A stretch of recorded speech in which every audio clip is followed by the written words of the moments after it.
মা, এই দেখো আমি কাকে এনেছি। তোমরা কথা বলো, আমি ফ্রেশ হয়ে আসতেছি। গুড মর্নিং শাশুড়ি আম্মা, আমরা বিয়ে করেছি। আমার নাম কেলটু, আমি আপনার জামাতা। কি বললে? তুমি বিয়ে করে ফেলেছো আমার মেয়েকে? জানো না ওর বিয়ে ঠিক হয়েছে? এমন সময় তুমি এগুলো বলছো? হ্যাঁ, জানার পরই তো সমস্যা হলো। আমার কি ইচ্ছা ছিল এখন বিয়ে করার।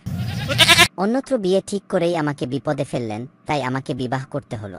বিবাহ মানে বুঝেন তো, বিতে বিপদ, বাতে বাড়ানো, হতে হলো বিপদ বাড়ানো হলো।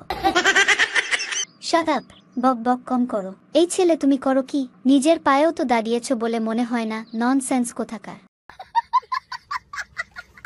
আপনি কিঞ্চিত ভুল বলেছেন। এই যে দেখুন, আমি এখনো নিজের পায়ে দাঁড়িয়ে আছি। আমার মা বলেছেন আমি নাকি 8 মাস বয়স থেকে দৌড়াতাম, যেখানে অন্য বাচ্চারা 10-11 মাস সময় নেয়।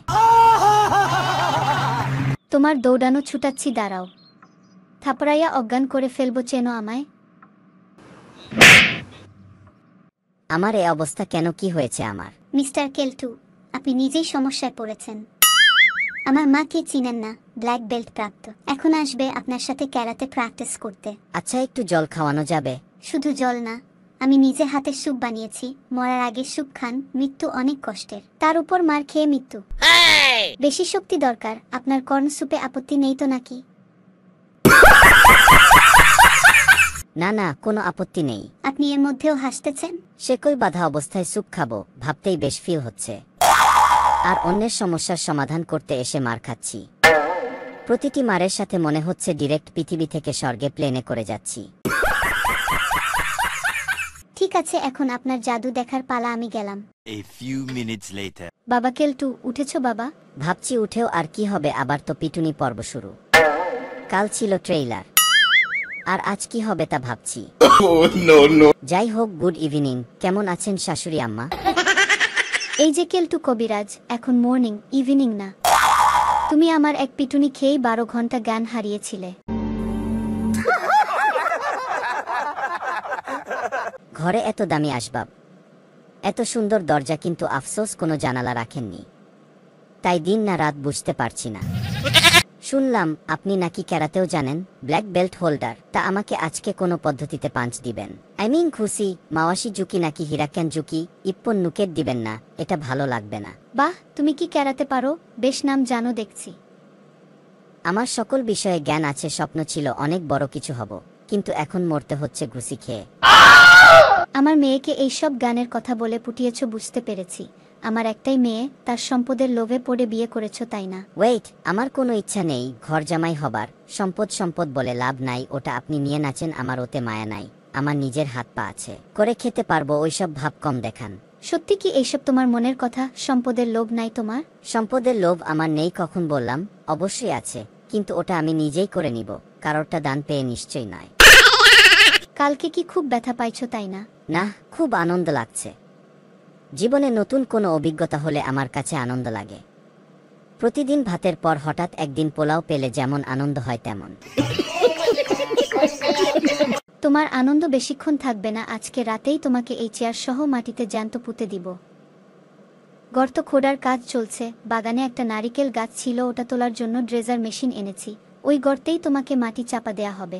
কোনো শেষ ইচ্ছা থাকলে বলতে পারো। একটা গান গাইতে পারি।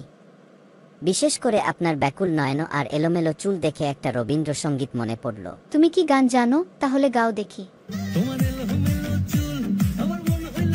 আজ থেকে 26 বছর আগে, আমি তখন 14 বছরের কিশোরী, দিনের মধ্যে এই গানটা কতবার যে শুনতাম তার হিসেব নেই।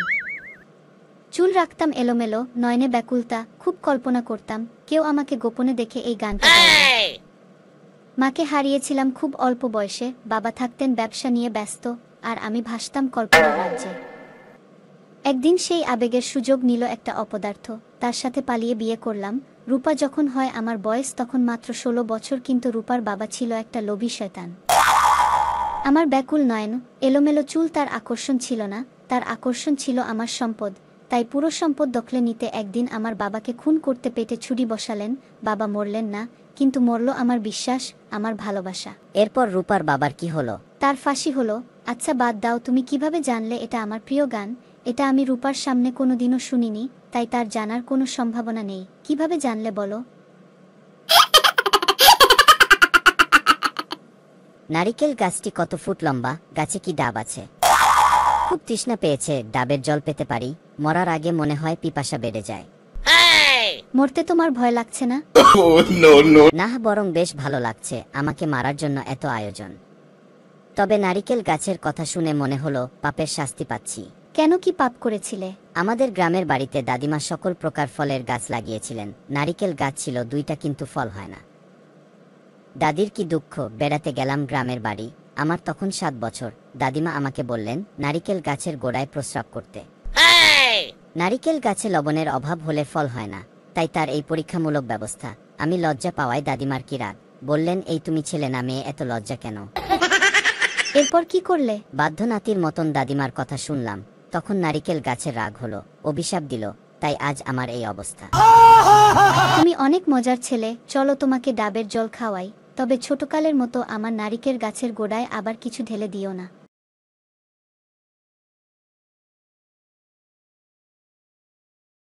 আপনাকে অনেক অনেক ধন্যবাদ কেলটু কবিরাজ। মাকে কখনো হাসতে দেখিনি। আপনি একটা সমস্যার সমাধান করতে এসে 2টো সমস্যা দূর করলেন। একটা কথা বলবো কবিরাজ মশাই? না, আর কোনো কথা না, সমস্যার সমাধান হয়েছে, এবার আমি যাব। সকলের কাছে আমার প্রশ্ন, মানুষের চোখের জলেও তো লবণ আছে, ওটা নারিকেল গাছের গোড়ায় দিলে কেমন হবে? ফল কি ধরবে সেই গাছে? প্লিজ সবাই কমেন্টস করে জানাবেন। ধন্যবাদ।